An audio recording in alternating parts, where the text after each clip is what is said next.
wali syarat nyifati Allah yang permanen. Ketika Allah mensifati dirinya al-hadi, zat yang memberi petunjuk, maka sifat ini lazimah abadi ila yaumil. Maka apapun rusak dunia iki tetap akan ada orang baik ila yaumil. Bukan karena orang ini hebat, bukan. Wong zaman rusak kok tetap bukan. Karena Allah yang al-hadi. Sing hebat berarti Allah, bukan kita. Coba kita hidup di zaman akhir. Wong wedok do katokan cekak. Fitnah kayak apa? Kayak apa fitnah kita di zaman akhir? Perkara apa dadi fitnah? Jagone ra dadi menteri geger. Nak jenenge dunya.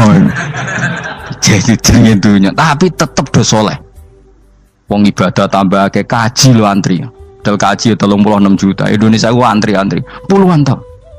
Wa qala ta'ala afa hasibtum annama khalaqnakum abatsan. Afa hasibtum monoton nyangka sira kabeh annama khalaqna mestine gawe ingsun kuwi sira kabeh tak gawe abasan khali ora ana gunane. Masa kamu ngira bahwa penciptaan kalian tuh gak ana gunane? Wa annakum lan nyangka sira kabeh. Wa annakum lan kowe nyangka sira kabeh ilena maring ingsun kowe nyangka la turjauna ora den balekno sira kabeh. Orang yang selalu berpikir bahwa dirinya itu teledor dalam hal taat, padahal Allah selalu baik pada dia. Kalau selalu berpikir gitu, mesti ya tawalladu dadi kalahirna minha sange hadil fikra al haya wisin. Wa hadza tafakkuru tailah mikir yazidu nambe apa tafakkur fi khaufika indal mudisira wedi minallahi sange Allah taala.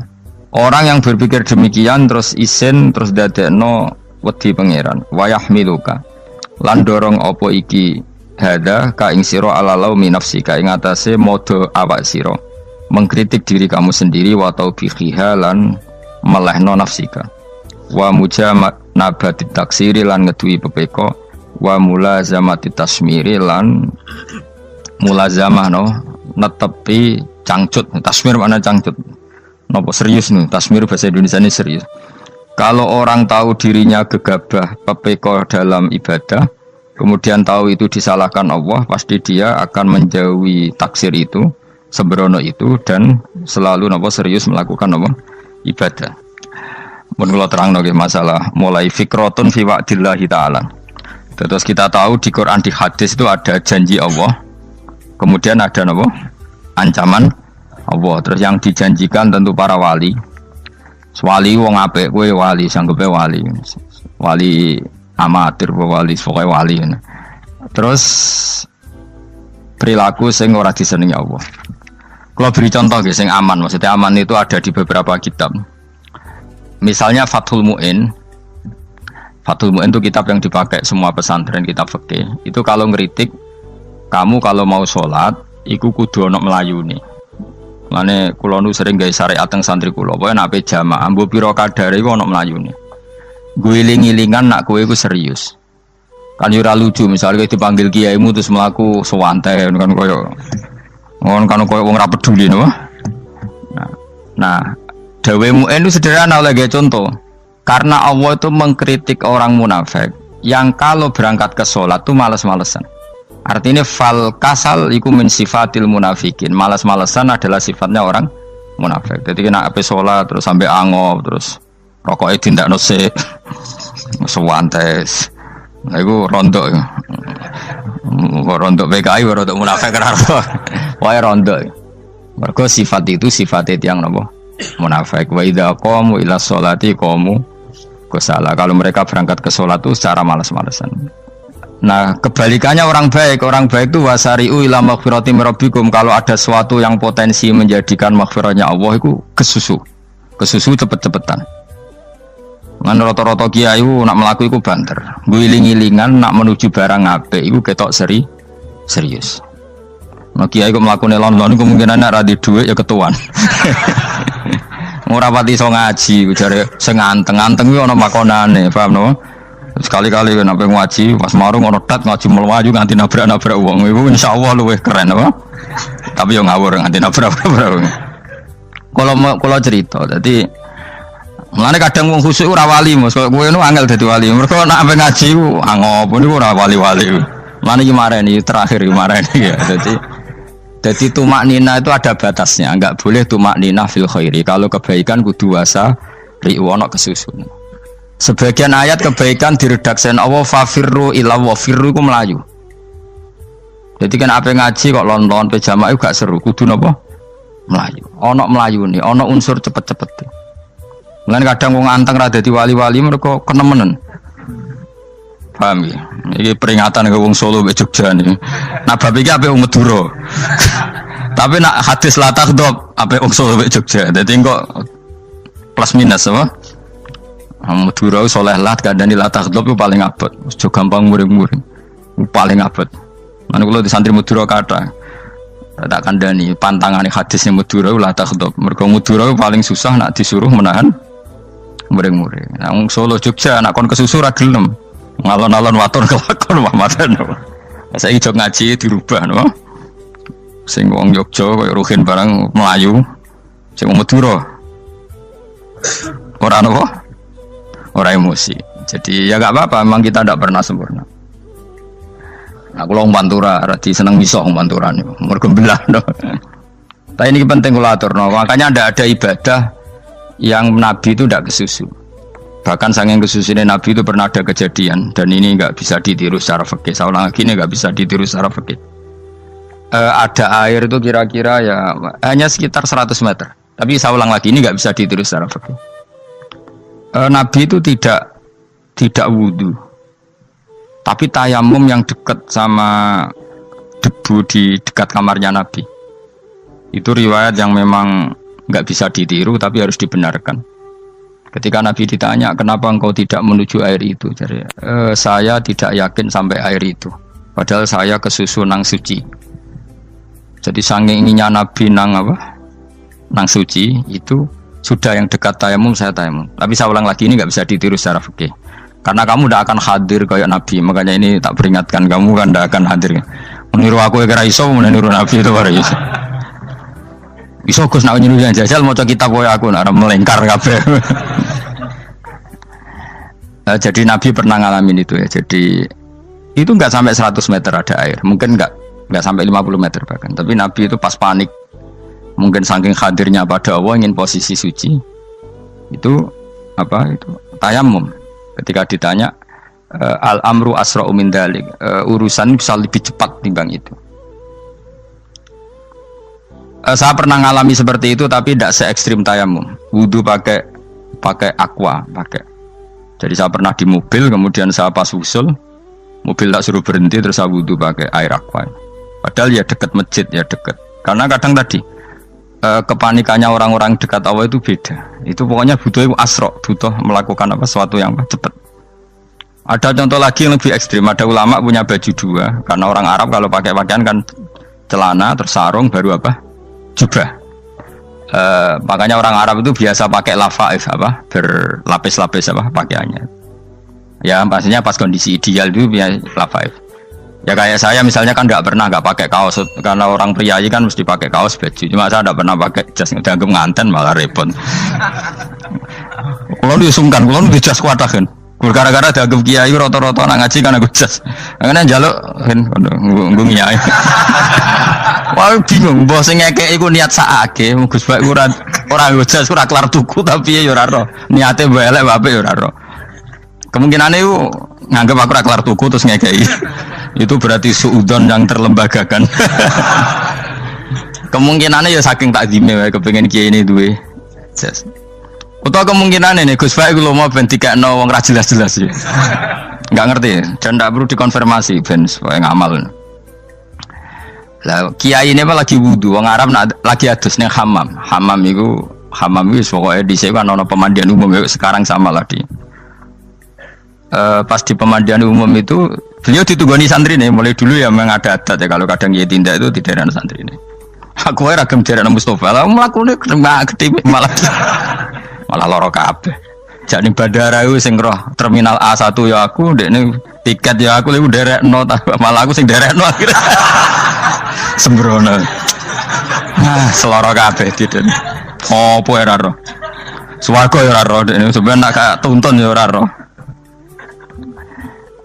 Singkat cerita si kiai tadi dengar fulan saya minta baju karena yang miskin ini di dalam kamar mandi itu mestinya ya udah kiai sudah di kamar mandi itu bilang ke santrinya Cong baju itu kasihkan satu sama yang minta tadi terus kata santrinya ya Syekh Hala badaan gosal tambok kamu jangan ke susu, kamu mandi dulu, engkau mandi dulu baru ngasih. Terus kata beliau, hati saya pas itu ingin ngasih. Setelah mandi saya selesai, mungkin hati saya sudah rubah, tidak ingin apa? Ngasih. Jadi cepat itu imma takut mati sehingga kamu tidak sempat melakukan kebaikan, wa imma takut rubah. Apa? Takut rubah. Kan iso wae pas adus karena mungkin lagi seneng-senenge kena banyu, lumo. Barang 200 medit. Kan yo ora roh. Wah anak pas lomo lakoni wae engko kan iso medit. Atau pas sampai lomo wis mati. Potensi jadi kita ini mengejar waktu mati dan mengejar berubahnya pikiran apa? Berubahnya apa? Pikiran. Pokoknya walhasil dalam semua kebaikan teksnya Quran tuh fafirru ilallah, lari. Firor itu maknanya apa? Lari. Nah, itu yang saya minta lah. Jadi apa tradisi tertentu. Tapi memang tradisi tumak nina itu bagus. Saya hormat sama orang Jogja, Solo, Magelang tuh hormat. Tradisi tumak nina itu bagus. Tapi kadang kenemen. Karena ada momen di mana kita harus ke susu. Misalnya kebakaran kan ke susu. Kalau takut kebakaran sehingga kita harus ke susu, apalagi ini kebakaran rokok, spring, itu lari. Ya, jadi ini kita harus fair. Makanya guling-gilingan. Saya tuh kalau manggil santri kok kurang lari itu tak marahin. Bukan karena saya ingin bikin syariat. Kalau mau jamaah gitu, sa'i samu kudu melakukan itu beda. Makanya sa'i itu kan maknanya melaku kecil. Itu hebatnya Islam. Tawaf itu kan yang 3 kali pertama itu disuruh romal itu lari-lari apa? Kecil. Sa'i juga sama. Itu guling-gilingan kita ndak boleh sowan pangeran dingin-dingin saja. Emang kalau loh. Cara pangeran terus ana wong tawaf mlaku mbek angop terus santai. Iku bangune apa ibadah. Kangen aku ta ora kok saenake dhewe. Nek melayu kan seru. Apa? Senajan tau ketemu pangeran Gusti paringi sugih wis ngono lah pokoke. Ya ora kurang ajar melayu ke susu jebule njaluk ya apa? Oke. Ya eling-eling ya. Jadi ini kula suwun lah. Tapi ora 100 gebut mlaku 120 iku ngawur nek iku. Pokoknya ana kesusune lah, entah berapa kadarnya itu ana. Mergo istilah pangeran apa wasari'u bergegas lah. Ya napa? Makanya Nabi dulu pinternya gitu. Ada Bani Sulaim, Bani Ifar itu punya adat tumak nina. Itu sama Nabi dipuji. Adat kamu bagus tumak nina, tapi dikurangi tumak ninahnya kalau dalam kebaikan harus ke susu. Ada daerah yang temperamental. Dikandani Nabi la taghdab. Ya sama seperti di kita kan. Orang Madura di bab musyaroah ilal khairat mungkin bagus, tapi di la taghdab kurang. Orang Solo, Jogja di tumak ninah bagus, tapi di musyaroah kurang. Jadi makanya ini barokahnya ngaji ya dirubah sidik-sidik. Maksudnya yang plus minusnya itu dirubah. Karena saya belum pernah menemukan tag orang baik itu diredaksikan tenang, tapi semuanya redaksinya apa? Wasari'u itu apa? Bergegaslah, fafirru, larilah. Jadi fafirru ilallah, maka larilah. Firu itu lari apa berjalan? Lari. Supaya maksudnya lari itu tidak harus lari kayak pembalap itu enggak. Pokoknya ada unsur kesusune gitu. Ada unsur bergegas. Dan karena ada etis memang, misalnya saya sebagai anak dikasih tahu babak atau kangkang Gus ibu sedang gerah serono swantai itu kan kayak gak ngergani wong tua kudu ono melayu nih. Dan di sini ini maka diredaksikan di semua riwayat Nabi itu kalau jalan wa idza masa, Nabi kalau jalan itu faka'an namayan hattu min sobabinir taqo. Semua dibak menerangkan apa Nabi kalau jalan itu seakan-akan turun dari tangga, maknanya cepet. Faka'an naman hatto min sobabinir taqo. Jadi Nabi kalau jalan itu cepet. Ya dong ini ya. Paham ya? Ngiling-ngiling anak. Ciri utama berpikir secara Qur'ani adalah apa? Kamu mencari sifat-sifat wali Allah. Dan ternyata sifat wali-wali Allah itu musyaroah ilal khairat, kalau melakukan kebaikan ke susu. Dan sifat orang munafik itu kalau melakukan kebaikan bermalas-malasan. Wa idza qamu ila sholati qamu kusala. Sehingga kata Fathul Mu'in, kalau kamu sholat kudu ono kesusune, ono nasate, guling-gilingan kamu biar tidak berkategori munafik. Karena orang munafik kalau wa idza qamu ila sholati qamu kusala, kalau sedang mau sholat malas-malasan. Nah intinya gitu cara jadi mufassir, cara jadi pemikir Quran yang baik apa? Sifatnya orang baik dikumpulkan, kemudian kamu ingin diri itu. Sifatnya orang buruk kamu kumpulkan, kemudian kamu menghindari sifat itu. Misalnya Allah cerita Fir'aun. Fir'aun itu penyakitnya apa?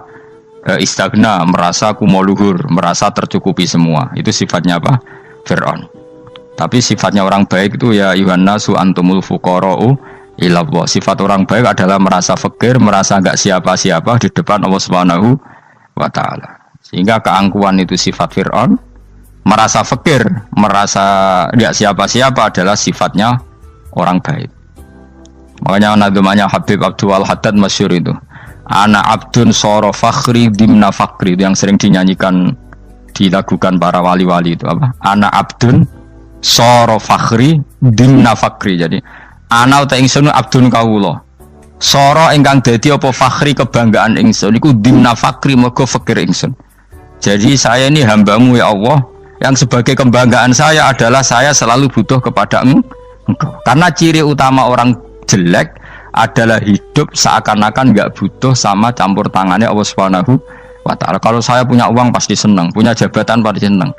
Saya jadi menteri mesti beres semua, saya jadi gubernur beres semua. Merasa bisa semua itu min sifati Fir'aun, itu sifatnya Fir'aun. Tapi kalau kamu jadi menteri, jadi gubernur, saya tidak siapa-siapa tanpa pertolongan Allah. Saya kiai pun tidak bisa apa-apa tanpa pertolongan Allah. Saya orang baik pun tidak mesti dijamin baik terus tanpa pertolongan Allah, sehingga selalu la haula wala quwata illa billah. Saya bisa menghindari maksiat ya karena Allah, bisa melakukan taat juga karena Allah. Nah, orang yang seperti ini itu jenis ana abdun soro fakhri dimna fakri. Saya ini adalah hamba yang menjadi kebanggaanku adalah karena saya selalu fakir, selalu butuh kepada Engkau. Ini penting kalau terangkan, jadi supaya orang terbiasa. Man kalau seneng ngaji ini paling seneng. Kenapa saya ngaji seneng? Karena tadi kebaikannya Allah, nikmatnya Allah saya omongkan. Sehingga dengar orang banyak bahwa Allah itu baik, Allah itu zat yang kita tuju, Allahus Somad. Tapi kalau saya jadi wali karena di kamar 40 dino, paling terkenal wali, terus wong salam template itu nggak no. Terus untung aku mau untung belas. Lan cara bapak wali be ulama itu mulia ulama. Wali itu nak terkenal wali paling banter wong sowan go gula, sing untung dekne. Tapi kalau ulama menerangkan kebaikan, orang dengar semua, akhirnya Islam menjadi siar. Mana bodoh-bodoh tadi wali ulama ambek wali ku ya dhuwur ulama. Mbok ambek kuwe dhuwur kuwe mergo ora ono makome itu sih. Terbangnya mungkin cepet kayak kapuk tapi cebloke tok laut. Wong nek ora di makom iku kayak kapuk. Terbangnya cepet tapi gak tahu jatuhnya di mana. Dieling-eling ya, dados kula suwun sanget. Selama ini adat kita buruk. Nak nyongko anteng apik juga anteng fil khairat. Ketika kebaikan pun respon kita anteng, tidak boleh. Dalam kebaikan harus musaroah, harus apa? Musaroah. Musaroah itu kesusu. Nah itu makanya filosofinya apa? Kalau tawaf pertama juga kon cepet. Sa'i namanya ya sa'i. Sa'i maknanya apa?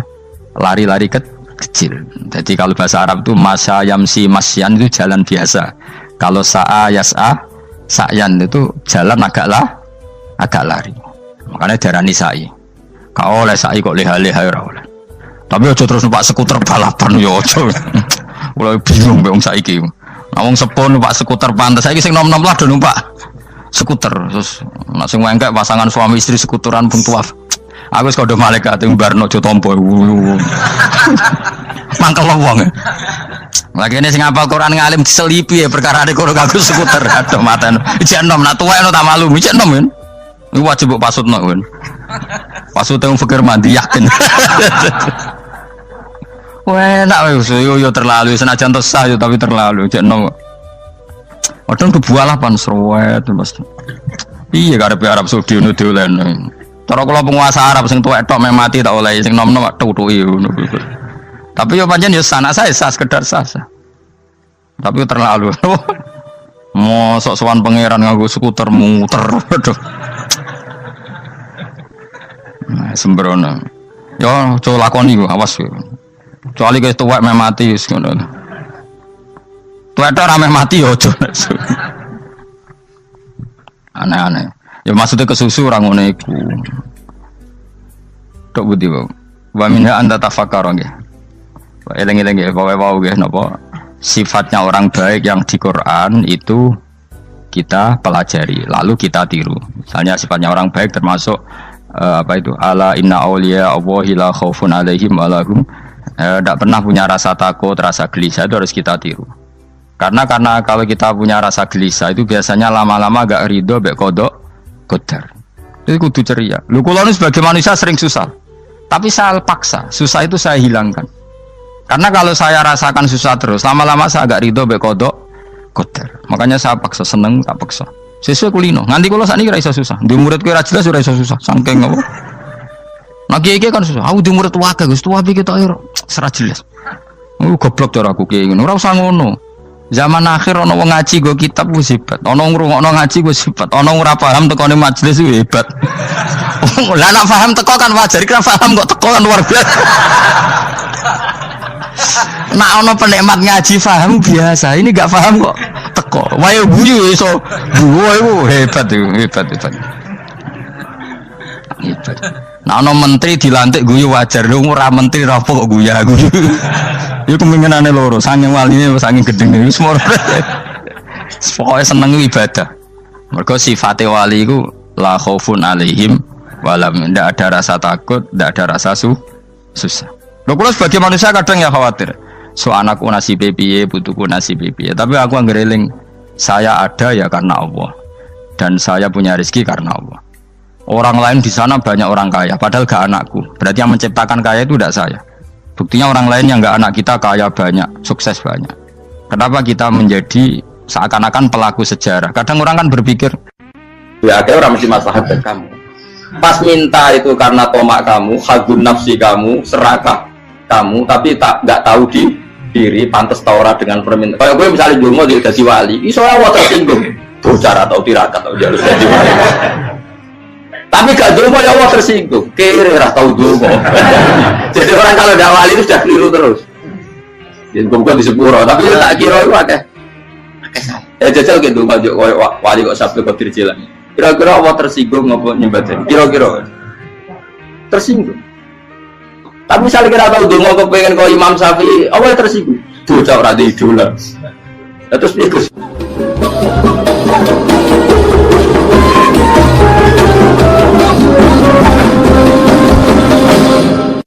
Artinya gini loh, ketika manusia mengatakan mampu, itunya ada sekian hal yang manusia itu tidak ikut melakukannya, tidak ikut menciptakannya. Misalnya kue nyupir, supirana enak, punya pengalaman, tidak kecelakaan karena apa? Nyupir kue enak, mobilku normal. Mobilmu normal lah, atau wabrak mobil ya mabuk gak.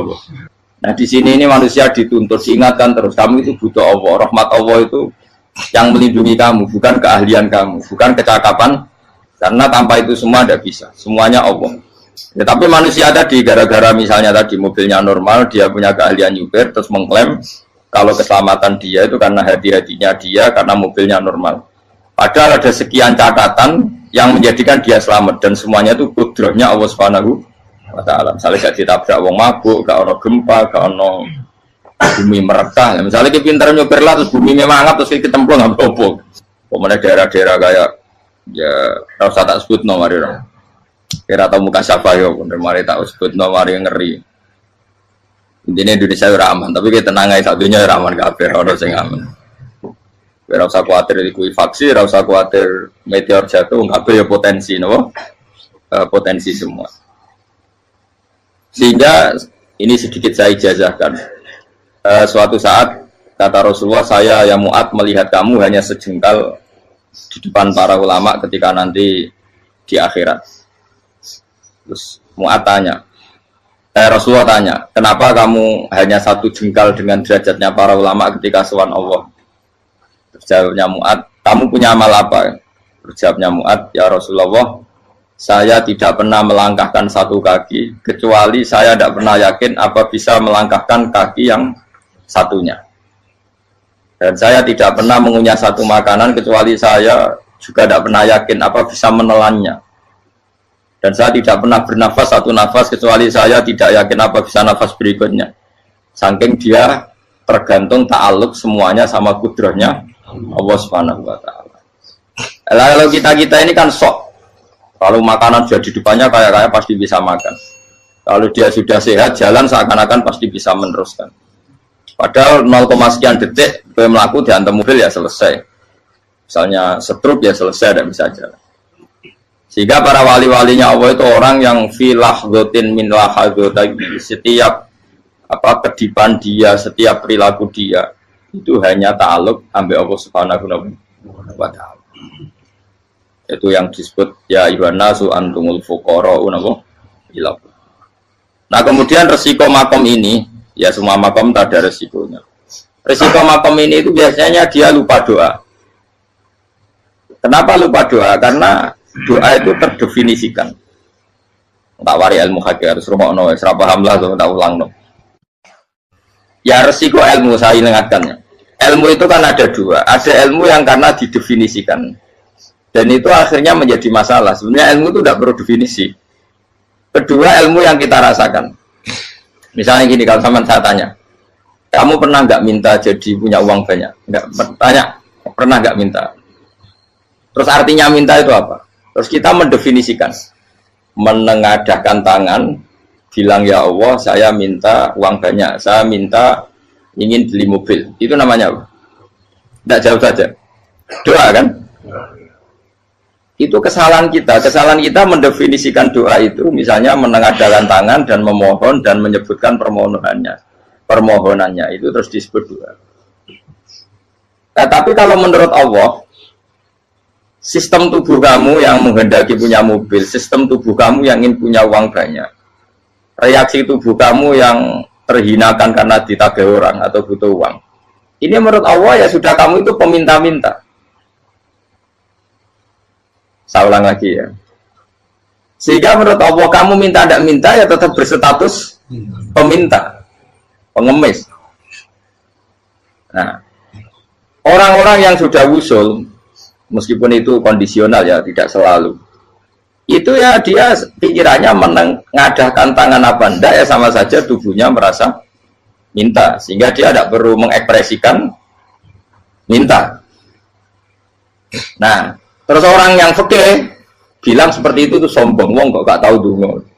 Sebetulnya keliru vonis orang fikih. Bagaimana mungkin dikatakan sombong? Dia reaksi tubuhnya, elemen tubuhnya sebetulnya meminta. Dia tidak berkategori meminta karena ilmu kadung didefinisikan kalau minta itu yang seperti ini. Itu kan lama. Nanti kalau suatu saat Indonesia yang kuasa itu terlalu NU atau terlalu yang tidak NU, lama-lama ada definisi. Misalnya yang dikatakan tahlilan itu apa? Ya bid'ah, Nabi tidak pernah tahlilan.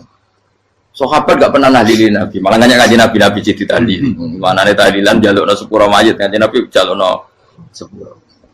Sehingga dengan tradisi itu tahlil itu masuk definisi bid'ah karena nggak pernah dilakukan sahabat dan para tabi'in. Ya salahnya kamu definisikan. Tapi kalau udah kamu definisikan, diarani tahlil, ya mau la ilaha illallah. Terus mungkinkah satu bacaan la ilaha illallah dilarang? Wong ra oleh maca kalimat tauhid.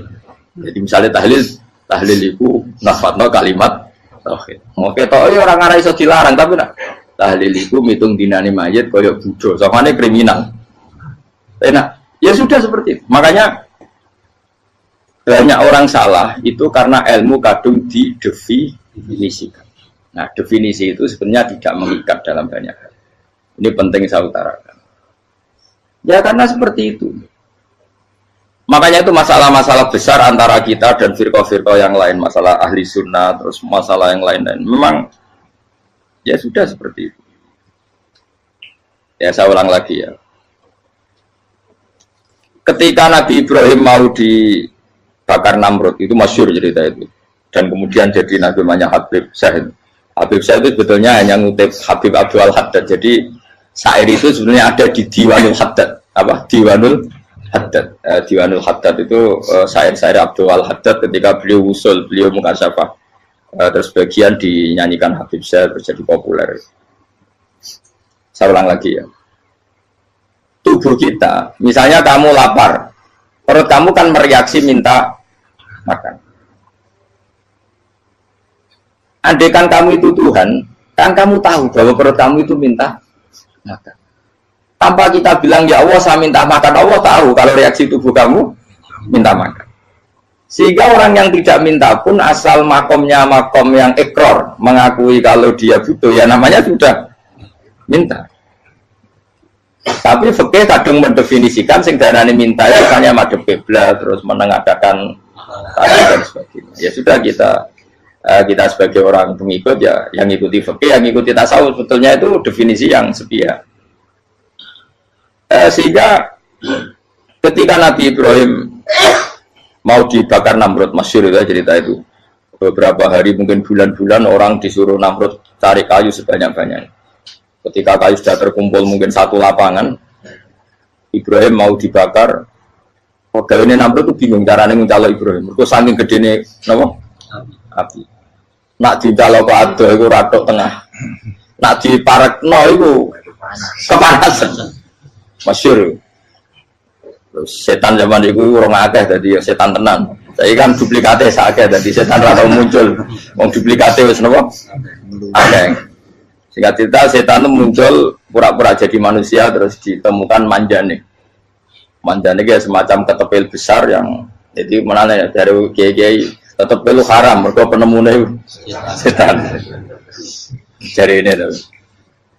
Tapi nak manjane penemune setan itu betul walhasil terus dibikinkan satu manjane semacam ketepil besar terus Ibrahim dilemparkan ke api. Lewat apa? Ketepil tadi idenya siapa? Setan. Nah ketika di tengah api itu unik. Kata malaikat Jibril datang terus tanya sama Ibrahim, ya Ibrahim apa kamu butuh saya? Butuh. Alakah haja apa kamu punya kebutuhan? Jawab Ibrahim lah, saya tidak punya kebutuhan. Amma ilaika fala, kalau ke kamu ndak. Karena kamu makhluk, apapun keren kamu Jibril tetap kamu makhluk. Amma ilaika fala. Ndak maksudnya butuh ke Allah nanti saya nyampaikan. Mana dinya Nabi Ibrahim, kalau Allah tidak usah kamu sampaikan ya sudah tahu. Gua ambil Jibril. Oh, nak gue ditekat kan? Ya saya ulang lagi. Apa kamu punya kebutuhan? Alaka hajalah ama ilaika fala. Kalau ke kamu ndak. Ndak maksudnya butuh ke Allah nanti saya sampaikan. Karena Jibril yang mentang-mentang dekat sama Allah dan tukang memberi informasi. Saya kata Ibrahim, kalau ke Allah sih nggak perlu kamu. Dia sudah tahu. Nah itu terjadi nagamanya Habib Abdul Haddad masyhur itu apa? Hasbi min su'ali ilmuhu bihali. Jadi cukup ilmunya Allah itu menjadikan saya tidak perlu minta. Hasbi min su'ali ilmuhu bihali. Jadi ada kondisi tertentu yang para wali itu, saya ulang lagi, kondisi tertentu yang para wali itu ya tidak minta. Tapi kalau itu ditiru jenengan semua ini jadi keangkuhan. Kenapa? Wes ora ndonga tangane ditenangkan. No, atine ora eling pangeran, kan asline ra jaluk tenan. Itu aja niru wali-wali. Nah, wali-wali itu kan misalnya tangannya tidak menengadah tapi semua sistem tubuhnya merasa butuh sama Allah. Saya itu pernah ya. Tapi itu kondisional dan saya juga ngulang enggak mesti bisa. Ketika saya umroh itu pernah saya ada satu kondisi itu doa ya di putaran pertama kos. Di putaran pertama saya berdoa ya agak banyak di multazam. Putaran kedua mau berdoa sudah tidak berani lagi. Sampai ke-7. Hari kedua ya tidak berani, hari ketiga tidak berani. Nah seperti itu tidak bisa dibuat-buat meskipun saya juga agak ingin. Tapi ya pas itu ya agak bisa. Gara-gara itu korban kitab hikam, ya kitab hikam yang terkenal. Kitab hikam itu pernah cerita gini. Rubbama dallahum al-adab ala tarkit tolak. Terus di antara makalahnya itu wa inna ma yunabbahu man yajuzu alaihil ikhfal. Tapi kamu jangan niru dosa kan. Tapi jangan ingkar ilmu ini tambah dosa kowe. Jadi niru ya dosa, ingkar ya dosa. Jadi ada seorang wali kata hikam. Kadang-kadang seorang wali itu mau doa diulang itu sungkan. Kenapa? Yang perlu diingatkan tuh yang potensi lupa. Allah kan masih ingat doa kemarin. Lalu gara-gara saya sebelum umroh itu mensinau kitab hikam itu agar aku dulu. Ya Allah, sing tak dongani wingi ejek eling kok tak eling nomene. Dadi wa inna ma yunabbaru man yajuzu alaihi yang bisa diingatkan hanya orang yang potensi lupa. Sementara Allah tidak akan. Tapi kan akhirnya doa eling. Ya Allah kayak kemarin. Hari ketiga ya Allah kayak. Makanya menurut saya ilmunya orang hakikat itu juga dari sisi kriminalnya karena ya tadi. Tapi kamu ingkar ya keliru. Memang Allah gak mungkin. Lupa ngapain kamu ingatkan?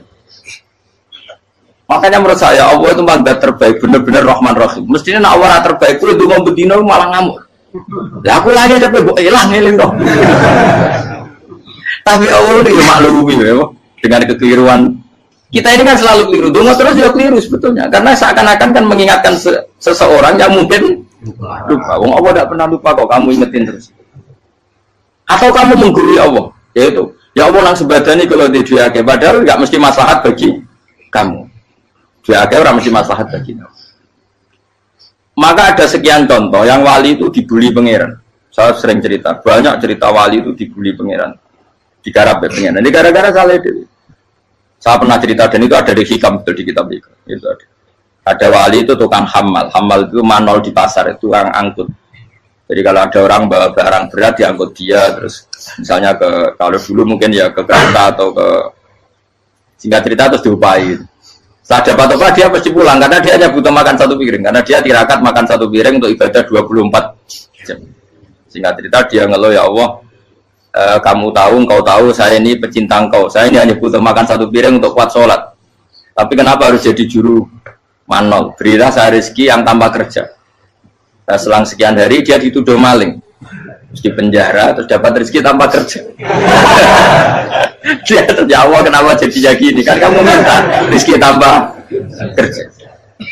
Ya itu penjara itu rezeki tanpa kerja kan. Jadi Allah memperlakukan para walinya itu memang unik. Ya kadang dibully.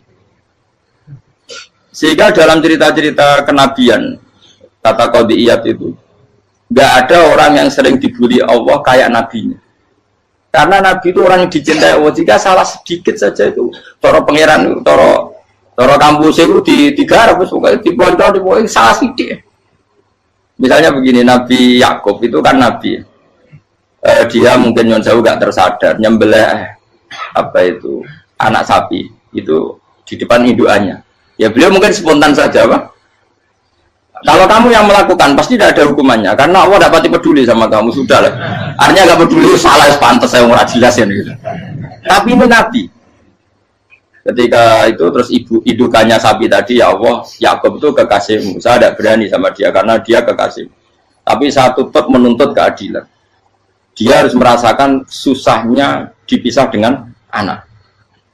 Meskipun dia tidak nuntut rasanya roh anak sebelah itu tidak ada se-ekstrim itu. Sapinya itu hanya nuntut, ya Allah, dia harus merasakan sakitnya terpisah dengan anak.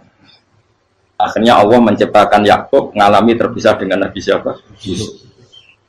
Itu kalau kata qadiyat, itu kalau yang melakukan tidak Nabi pasti nggak dibully Allah, dibiarin. Karena Nabi ini yang melakukan. Nah.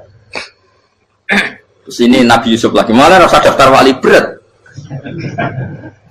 Nabi Yusuf itu di penjara itu karena terdolimi apa karena memang dia salah? Terdolimi. Dan Nabi Yusuf itu Nabi. Nabi Yusuf itu Nabi betul memang benar-benar. Meskipun ganteng dia Nabi. Syaratnya Nabi ganteng, kira-kira melebu. Nabi itu harus ganteng, nggak boleh. Nabi elek ora oleh. Karena Allah izin di kekasih keriting elek. Allah ya di selera. Kabeh Nabi mesti yang paling ganteng di kaumnya, yang paling nasab. Nggak boleh Nabi kok pesek, keriting, tidak boleh. Tapi kalau sudah jadi orang soleh boleh, tapi kalau Nabi tidak boleh. Nabi Yusuf itu ganteng. Masyhur kan cerita Nabi Yusuf dengan siapa? Zulaikha. Dan belum ada orang dalam keadaan darurat masih cerdas kayak perempuan. Jadi singkat cerita, ketika Yusuf diajak Zulaikha selingkuh gak mau kan keluar dari kamar. Delalah kebetulan wa alfaya sayyidah Rajal. Itu si Zulaikha tadi spontan langsung bilang, wahai suamiku, apa hukuman orang yang ingin menodai keluargamu? Itu wong wedok. Padahal dia agak terencana, dia pun nggak bayangkan kepergok suaminya. Itu dalam keadaan kepergok itu masih cerdas. Suamiku, apa hukuman orang yang mau menyelingkuhi keluarga Anda? Singkat cerita suaminya murka, terus Yusuf di penjara, terdolimi. Ketika di penjara, kemudian Yusuf punya keahlian mentakwil apa? Mimpi. Kan tadi suaminya Zulaikha itu tidak sampai raja ya, kira-kira PM atau menteri. Raja itu punya mimpi yang bisa nakwil itu hanya Yusuf. Singkat cerita terus utusan raja datang ke Yusuf dan takwilan Yusuf terbukti benar. Tapi Yusuf ini seorang nabi, saya ulang lagi, Yusuf seorang nabi, dia tapi ya manusia. Bilang gini ke utusannya, coba bilangkan ke raja kamu, di penjara ini ada orang yang di penjara secara terzalimi, yaitu saya. Tolong laporkan ke majikan. Itu Allah tersinggungnya itu bukan main. Nabi kok lapor makhluk. Itu tersinggung. Nah aku kan gak bibi. Ngajak no proposal ya ora bibi. Semuanya Allah begitu rapi bibi. Wong sumben swargane ya ora langsung wae ngono. Pokoke kira-kira kan sudah tidak perlu ditegur. Makanya fa'an sahu syaitanu dzikra rabbi fala bisa fi sijni bid'asi. Maka Allah mentakdirkan utusan raja tadi itu lupa melaporkan peristiwa Yusuf ke raja tadi, sehingga raja nggak pernah dengar kalau ada orang di penjara karena Allah tersinggung. Wong kowe ku nabi lapure ambek penguasa. Ngono tok iku wis Allah tersinggung. Karena dia nabi, nggak boleh nabi lapor makhluk. Jadi Allah itu dengan nabi itu sangat-sangat sensitif. Sangat-sangat sensitif. Ya begitu. Terus kita terkenal, meskipun ini nggak ada di Quran, Nabi Musa. Nabi Musa itu pernah sakit gigi. Karena dia mentang-mentang kalimullah, orang yang sering komunikasi dengan Allah, minta ya Allah, tolong tunjukkan obat gigi saya itu apa. Singkat ini sama Allah dikasih tahu. Kamu ngunyah suket ini, gitu. Rumput ini kamu kunyah, nanti pasti sembuh. Karena resepnya dari Allah ya pasti mujarab, kan nggak ke dokter. Singkat tidak dikunyah terus sembuh. Suatu saat dia sakit gigi lagi, nggak konsultasi lagi karena masih punya resep tadi kopian apa resep. Dia datang nyari suket yang sama dikunyah tambah sakit. Tanya sama ya Allah ini kan resepnya yang sama, kenapa tambah sakit? Kata Allah kamu itu kekasihku. Orang nak sing ngobatiku aku rasuket sembrono. Semenjak itu Nabi Musa nggak pernah resep lagi sudah. Andaikan tuh kamu, pasti Allah juga gak tersinggung. Makanya kata Qadiyat, kenapa para nabi sering ditegur itu bukan karena Allah murka, nabi itu beda. Jadi kesalahan kecil atau apa-apa yang menurut kita ada salah itu untuk nabi salah. Makanya di ahli sunnah ada kaidah apa? Mimba bihasanatil abror sayyi'atul muqarrabin. Pernah dengar kaidah apa? Mimba bihasanatil abror sayyi'atul muqarrabin. Sesuatu kalau dilakukan umumnya orang itu hasanah atau kebaikan, tapi kalau dilakukan para nabi itu salah. Karena apa ya? Saking dekatnya dengan Allah.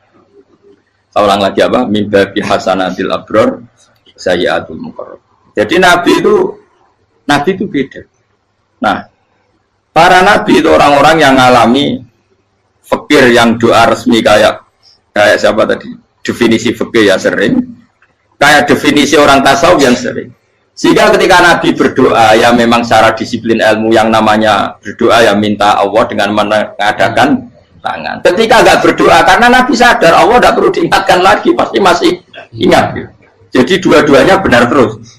Makanya Nabi itu lam yazal fitaroki, Nabi itu selalu naik derajatnya. Karena pas minta ya benar, pas tidak minta ya. Tapi kamu jangan niru, dosa kan. Tapi jangan ingkar ilmu ini, tambah dosa. Okay? Jadi niru ya dosa, ingkar ya dosa. Jadi ada seorang wali kata hikam, kadang-kadang seorang wali itu mau doa diulang itu sungkan. Kenapa? Yang perlu diingatkan itu yang potensi lupa. Allah kan masih ingat doa kemarin. Lalu gara-gara saya sebelum umrah itu mensinau kitab hikam itu, agar aku turun. Ya Allah, sing tak dungani ini aja eling kok tak eling nomor ae. Jadi wa inna ma yunabbaru man yajuzu alaihi yang bisa diingatkan hanya orang yang potensi lupa. Sementara Allah tidak akan. Tapi kan akhirnya doanya elik, ya Allah kayak kemarin. Hari ketiga ya Allah kayak. Makanya menurut saya ilmunya orang hakikat itu juga dari sisi kriminalnya karena ya tadi. Tapi kamu ingkar ya keliru. Memang Allah nggak mungkin lupa, ngapain kamu ingatkan? Makanya menurut saya Allah itu mandat terbaik, benar-benar Rahman Rahim. Mestinya nak Allah terbaik, itu mau bedino malah ngamuk. Lah aku hanya tapi hilang ngeling dong. Tapi Allah itu maklumi ya, dengan kekeliruan. Kita ini kan selalu keliru, dungo terus juga keliru sebetulnya. Karena seakan-akan kan mengingatkan seseorang yang mungkin lupa. Wong Allah tidak pernah lupa kok, kamu ingetin terus. Atau kamu menggurui Allah, yaitu ya Allah nang sebadani kalau dia padahal nggak mesti maslahat bagi kamu. Dia orang mesti maslahat bagi kamu. Kalau kamu turun terus, pas minta itu karena tomak kamu, hagun nafsi kamu, serakah kamu, tapi nggak tahu diri pantas taura dengan permintaan. Kalau gue misalnya dungo dia jadi wali, iso Allah tersinggung, bocor atau tirakat atau dia harus jadi wali. Tapi gak dongo ya Allah tersinggung. Kere ra tau dongo. Jadi orang kalau dak wali itu sudah keliru terus. Ya bukan di sepuro, tapi tak kira itu akeh. Ya jajal gitu ngajak wali kok sabtu kok dirjelan. Kira-kira Allah tersinggung apa nyembah? Kira-kira tersinggung. Tapi misalnya kira tahu dongo kok pengen kau Imam Syafi'i, Allah tersinggung. Bocah ora di idola. Nah, terus dia kusir piye kadung salah biasa wis. Wis bakat salah no. Bakat salah. Wis dongane sing gampang ae mesti bener Rabbana dzalamna anfusana wa lam taghfir lana wa tarhamna lanakunanna minal khasirin. Saya pernah punya kitab dan kitab itu menurut saya luar biasa. Bahkan ketika adu bully itu, adu cara mahasiswa itu kayak pelonconan itu. Nabi sama Nabi pengiran gitu dan itu sekali yang satu salah melakukan disiplin ilmu sampai pengiran itu degradasi. Dan Allah memang mengancam gitu. Kalau kamu melanggar ini, la ahbiton namin diwanin nubuah. Nanti la amkuan namin diwanin nubuah. Kamu saya hapus dari buku kenabian. Tes-tesannya ya lucu, biasanya begini. Kata Nabi Musa kan ditanya. Ketika dia khutbah ditanya orang, siapa orang paling alim ya Nabi Allah? Sekarang orang paling alim itu siapa? Nabi Musa jawab, saya kan. Ya itu Allah tersinggung karena wong kok berarti ini bono. Tapi ada kan Nabi Musa kok jawab Fauzi, itu salah, tambah salah meneh. Kalau enggak Fugen, malah salah meneh. Tapi jawab Musa itu salah. Saya Gusti, saya kan. Orang paling alim siapa? Saya. Allah memperingatkan Musa, ada seseorang yang lebih alim ketimbang kamu. Coba kamu harus ketemu dia. Ketemu tinggal cerita ketemu Nabi siapa? Terus dalam 3 sesi ini, 3 babak ini buli-bulian.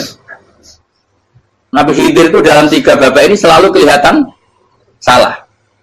Di antaranya adalah cara sekarang ya mungkin di gonjak sepeda motor atau perahu kalau dulu yang menggratisi dia numpangi sepeda motor malah spionnya dicopot gitu. Spionnya dicopot, dirusak. Tapi Musa kan sudah digratisin malah rusak yang motornya yang apa? Menggratisin. Nabi Khidir masih tenang. Kamu tidak paham. Ya, Nabi Khidir mesti tidak kamu tidak paham. Itu kata surahul hadis termasuk Ibnu Hajar al-Asqalani bilang ini. Setelah itu kedua membunuh anak kecil. Musa tambah marah. Anak yang belum punya dosa kok kamu sampai 3 kali ada 3 peristiwa. Itu kata surahul hadis. Andai kan Musa kok diam tidak protes, maka dia akan disalahkan Allah. Karena dia berarti membiarkan kemungkaran di depan matanya tanpa reaksi. Jadi sebetulnya ketika Musa berontak itu Nabi Khidir, Nabi tenan gitu. Jadi itu kan unik. Tapi berontak yang disalahkan. Jadi angel sandi tes-tesan jadi Nabi itu angel. Misalnya kalau Nabi Musa itu kayak model santri Jawa Timur, Nabi Khidir salah, nggih derek mawon. Ora nabi jero barang mungkar. Menengae. Berarti yo nabi goblok ngono kira-kira. Makanya memang Musa harus konsisten seperti itu, harus demo terus. Kayak saya misalnya sebagai kiai, ya harus seperti ini cara mulang saya. Enggak boleh saya misalnya terus anut mulang terus tawadu semeneng itu serah karu-karuan. Jadi andekan Musa kok tidak protes itu malah salah. Ya memang harus. Dan itu Nabi tenang. Makanya Nabi itu akhirnya respect. Tidak ada hati sebaik kamu Musa. Risi itu gak nyaman ketika melihat kamu. Jadi itu punya poin. Tapi lucunya Nabi itu yang jalan. Kakak dari rasa kok kamen takok. Tapi harus disalah no. Ya aku dari Nabi Musa. Ya jajal, gak peristiwa mana aku tak sabar rata kok. Kau jajal nih. Barang dijajal ya protes mana?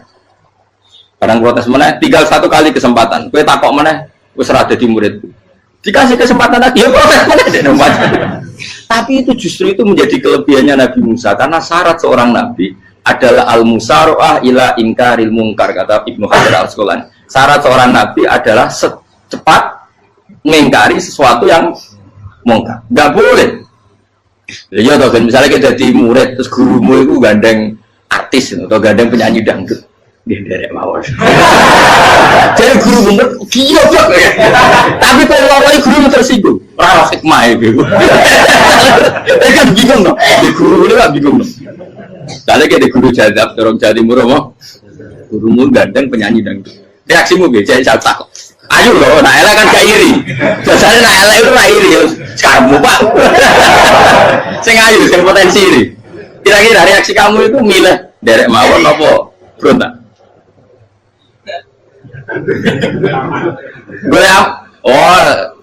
Nak gurumu wong alim, mesti nak pasti meneng.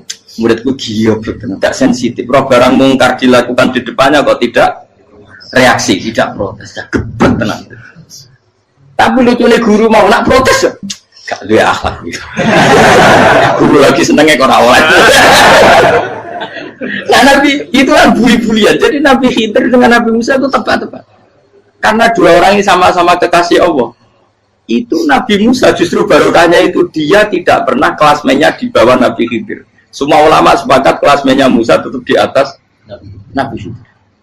Sehingga yang berlakunya tetap ilmunya Nabi Musa, bahwa membunuh anak kecil tidak boleh, merusak perahu milik orang lain tidak boleh. Karena Allah tetap lebih respect dengan ilmunya Nabi Musa. Nabi Khidir tetap ilmunya nggak dipakai, meskipun dia disebut hakikat. Karena ilmunya Nabi Khidir ngani ngoyo, wong ape mutus kok ngenteni nginceng loh mahfud, lah sing iso iku sapa? Barang ra mungkin kok. Makanya Nabi Khidir terakhir menutup kalimatnya wa ma fa'altuhu an amri. Dzalika ta'wilu ma lam tasdi alaihi sob. Aku dhewe nglakoni iki ya ora roh, wis ditakdir nglakoni ngene. Dadi Nabi Khidir ya ora paham. Jadi wa ma fa'altu an amri itu akhir kira-kira artinya saya sendiri tidak melakukan ini karena inspirasi saya sendiri atau keputusan saya sendiri. Tahu-tahu saya ditakdir melakukan. Karena pas itu Nabi Khidir disetting semuanya dengan ilmu hakikat, yaitu bayi tadi memang kutiba kafiron. Kutiba kenapa? Kafiron. Memang dia nanti kalau umur nganti tua ditakdir mati kafir. Daripada mati kafir nanti, ya sudah mati sekarang. Tapi nggak mungkin kan ada syariat daripada soben beling mata ini kecil. Orang syariat tetap ikut Nabi Musa. Makanya kata Ibnu Hajar Al-Asqalani itu uniknya Allah sama para wali-walinya. Wali itu kelirullah, itu tetap disenangi pengen. Terus pengenan nabi-nabi ini juga kecil-kecil kan, juga pada nak wong. Terus keempat kan. Tadi kan saya punya contoh 3, ini contoh keempat, ini terakhir. Akhirnya kok ilmu merah cukup, tetap malah bingung nggak? Nabi itu minggat, itu boleh tidak? Tanpa pamit, minggat itu pergi nggak pamit, itu boleh tidak? Tidak boleh. Rasulullah meskipun kayak apa disakiti di Mekah itu tidak pernah minggat, tidak pernah hijrah. Saya ulang lagi, karena butuh izin. Tapi Allah pernah punya kekasih, yaitu Nabi Yunus. Nabi siapa? Yunus. Itu Quran meredaksikan ya abako. Abako itu terjemahnya apa? Minggat. Kalau pergi itu tidak ada. Tapi ini Allah meredaksikan itu abako. Abako itu ya minggat. Nabi Yunus itu dakwah di daerah Nainua. Ya. Nainua itu di Babylon sana. Kampungnya namanya Nainua. Ya, daerah Babylon. Babylon itu kalau di geografis modern ikut Irak. Ikut mana? Irak. Jadi Kufa, Basra, Babylon. Terus siapa itu yang mengalahkan pasukan Yahudi dulu itu Buktanasor, Hebukat, Nasir itu ikut mana? Babylon, apa? Babylon. Bama unzila alal malaka ini di Babila Harutama. Makanya kalau ulama-ulama melihat Irak kacau sampai sekarang itu tidak kaget. Irak itu ardun mal'unah kalau di kitab-kitab. Bumi yang memang sudah terlaknati mulai dulu. Sehingga ketika ada kasus Saddam Hussein sekarang itu ulama tidak kaget. Zaman Rasulullah Sugeng itu Irak itu termasuk sudah bumi yang guna keazalah. Jadi di sana pasti banyak fitnah. Fitnah pertama yang dicatat sejarah adalah Mautul Hussein, apa? Kabudutnya Said siapa? Hussein di Karbala. Era Imam Syafi'i adalah zaman mifnah, ulama dibantai karena dipaksa mengatakan Quran apa? Makhluk. Terus konflik-konflik sampai era Saddam Hussein terus era sekarang jadi. Nah kita ini ulama sebenarnya tahu tarikh itu. Tapi di era modern kan dianalisis karena campur tangan ini itu ya sudah lah. Sebab goblok pun daripada ngebantah-bantah malah kamu. Ibu goblok, ibu pintar. Sekarang kan analisisnya kan, wah ini ada campur tangan pihak ketiga diciptakan nih saunu ini. Ya kalau intelijen harus ngomong seperti itu. Kalau kita seperti ulama memang dari dulu dicap Nabi hunalika az-zalazil wal fitan. Saya teruskan. Nabi Yunus itu dakwai kaumnya itu lama sekali dan tidak iman. Nah semua nabi kalau kaumnya tidak iman itu diberi hak Allah ngancam akan adanya azab apa? Ngancam akan adanya azab. Nabi Yunus ngomong gitu terus.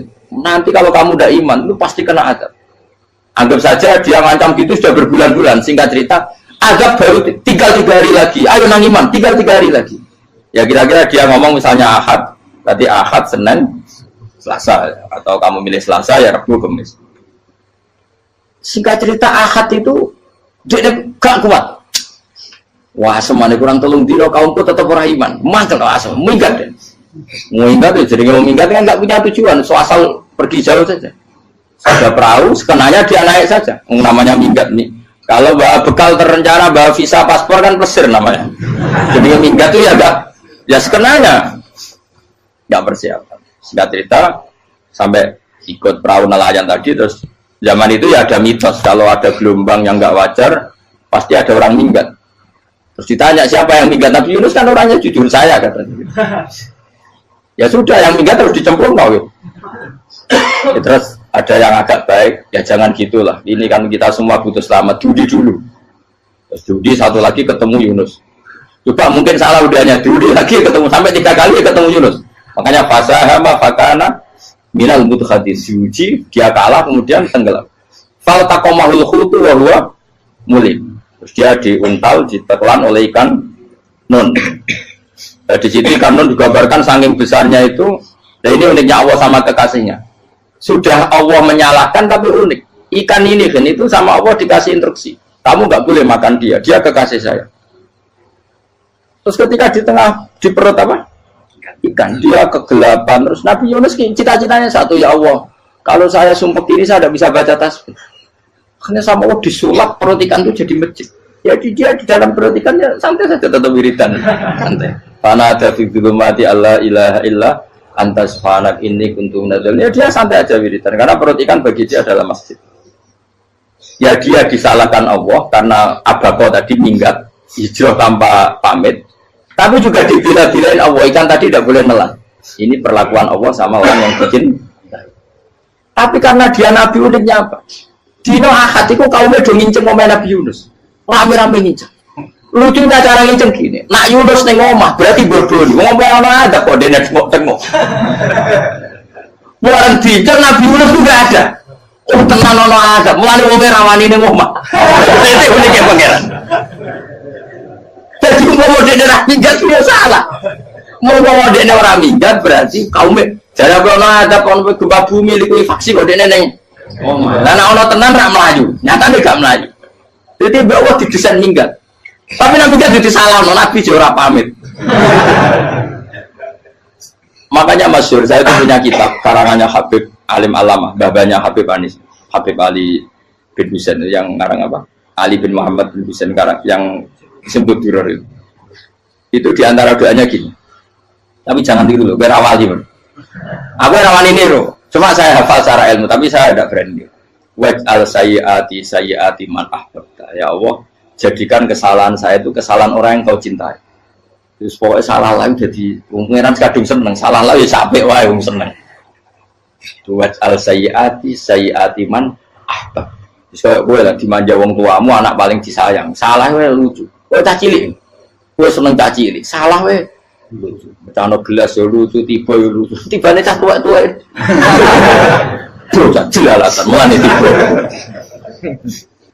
Nah itu barang kau menginceng omahe Nabi Yunus gak ono wong. Wah, berarti adab mau turun betul. Andai kan adab tidak jadi turun, pasti Nabi Yunus berani di tenang. Wes. Barang mulai malam Kamis, adab itu sudah kelihatan. Ada puting beliung, ada apa, sudah jelas pasti ada adab. Kaum yang lapangan tobat finish secara bal-balan menit-menit apa? Terakhir apa pengen ditompok berarti wes gak situ tak adab bang kue tobat. Singkat cerita Nabi Yunus hari ketiga atau apa dia selamat, pakai versi yang umum saja selamat. Faltaqamaul hutu bahwa falaulah annahu kana minal musabbihin la labitha fi batni ila yaumi yub'atsun. Akhirnya dimuntahkan sama ikan tadi terus dia keluar. Barang keluar tanya-tanya kabar gimana kabar kampung Nenua, baik-baik saja. Kabar awan dimulai karena dia tahu kalau orang bohong itu dihukum mati. Padahal dia bohong katanya Kemis itu ada adab, ternyata kampungnya baik-baik. Padahal baik-baiknya karena mereka Jadi masyarakatnya nyari dia karena mau iman. Si nabinya gak berani pulang karena nanti dihukum mati. Itu pangeran nabi kekasih itu dia. Pangeran ya bully. Oh itu beda-bedaan. Mau kekasih pangeran, aku hati itu atau diadab. Jadi pangeran kekasih itu gitu orang koyo. Akhirnya pangeran selama mulai. Wah nak mulai aku disiksa. Perkara nih kalau bohong untuk dihukum mati. Masyarakat yang boleh tenan, mereka malam kemis ku ono azab tenan. Waktu sudah tobat. Disebut falau laka naskoryatun amanat fanafa'aha imanuha illa qauma Yunus lamma amanu kasyafna anhum adzabal khizyi fil hayatid dunya. Enggak ada kampung yang saya adab kecuali kasih tak adab, kecuali kaum Nabi Yunus. Aku semeh ngadab lho, pas menit terakhir peta adab tobat. Akhirnya sido aja pangeran. Iku kaum Nabi ten. Iku yo barokah minggate Nabi Yunus. Lah iku nabi. Wong keliru kok barokah iku nabi. Umpama Nabi Yunus ora minggat, kaume berpikir Yunus bokok. Wong ape ana azab kok tengok-tengok. Ning ngomong. Tapi pas minggat tenan yo disalahno pangeran, minggat kok gak. Hikmat. Amalane kira usah protes. Wali iku beda, kekasih pangeran itu sama dengan sing dialami Rasulullah sallallahu alaihi wasallam ning sulhul Hudaybiyah. Semua perjanjian itu salah secara hukum fikih. Bukan salah lagi, sangat salah cara ukuran fikih. Sehingga semua sahabat itu protes kecuali Abu Bakar As-Siddiq. Cuma semuanya ngomong Umar, tapi semua sahabat akhirnya ya mencoba di antara perjanjian gini. Pertama kan enggak biar sampean enggak terlalu jadi teroris, enggak terlalu jadi ekstremis. Memang ya rasa jadi teroris, ya terlalu jadi teroris. Semua itu mungkin, kan? Dunia semuanya mungkin. Singkat cerita Nabi itu sudah di Hudaybiyah. Hudaybiyah dengan Mekah kan tinggal sekitar paling 40 kilo. Saya pernah itikaf di masjid yang pernah dipakai Hudaybiyah. Kan sekarang jadi mikot ya. Termasuk mikot umroh di Mekah kan apa? Hudaybiyah kan mikot di yang terkenal kan apa? Jirona, Tanim, Hudaybiyah. Itu perjanjiannya tuh gini. Perwakilan dari Quraisy namanya Suhail bin Amr, siapa? Suhail bin Amr. Perjanjiannya gini, Muhammad kamu tidak boleh masuk Mekah. Kamu boleh masuk Mekah itu tahun depan. Padahal Nabi sudah bilang ke para sahabatnya, ayo kita umroh. Dan diberi hak umroh. Tapi setelah sekitar 40 kilo masuk Mekah, dicegat sama orang kafir Quraisy. Lah, Nabi itu sakit tenan.